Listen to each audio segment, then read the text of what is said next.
پاکستان TTP سره د سراج حقانی په منځګړتوب ورباندې مات او پر ضد عملیات اعلان کړل. پاتې خبرې هم د ویډیو کې وګورئ او چینل سبسکرایب کړئ. وروسته له هغې چې پاکستاني طالبانو پر پوځیانو بریدونه زیات کړل او څو پوځیان یې ژوندي ونیول، د پاکستان پوځ له تحریک طالبان پاکستان سره د طالبانو د کورنیو چارو وزیر سراج الدین حقانی په منځګړتوب ترسره شوی اوربند مات او د دې ډلې خلاف د پوځي عملیاتو اعلان وکړ. د پاکستان د پوځ ویان بابر افتخار وویل چې د پاکستاني طالبانو د ځپلو لپاره به افغانستان ته نږدې پر ډیورنډ فرضي کرښې پوځي عملیات پیل کړي. هغه دا هم وویل چې د تحریک طالبان پاکستان سره یې د سولې پیل کړې خبرې ځنډولې دي.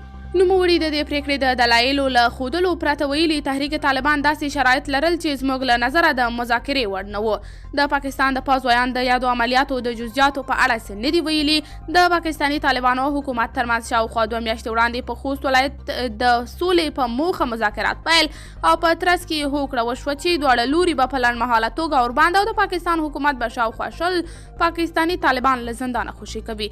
له دې هوکړې وروسته یو شمېر پاکستاني طالبان د پاکستان له زندانونو خوشي او په خوست کې د حقاني شبکې په همکارۍ پاکستاني طالبانو ته وسپارل شول. د یادې هوکړې له اعلانېدو سره سم د تحریک طالبان پاکستان یو شمېر ډلو د دغې هوکړې له مخالفت سره ټینګار وکړ چې د پاکستان د کفري نظام خلاف به جهاد ته دوام او په پاکستان کې د شرعي نظام د حاکمیت لپاره مبارزه وکړي. له دې اعلان څخه وروسته د پاکستان د پوځ خلاف د پاکستاني طالبانو بریدونه ډېر شوي چې د پاکستان د حکومت او یو شمېر پارلماني استازو او سیاستوالو له غبرګونونو سره مخ شوي دي. د طالبانو د حقاني شبکې مشر او د کورنیو چارو وزیر سراج الدین حقانی او طالب ویاندویانو د پاکستان د پوځ او تحریک طالبان د مات شوي اوربند په اړه غبرګون نه دی ښودلی. قدرمن لیدونکو، تاسې د دې موضوع په باب څه نظر لرئ؟ خپل نظریات له موږ سره په کمنټ کې شریک، ویډیو لایک او چینل سبسکرایب کړئ.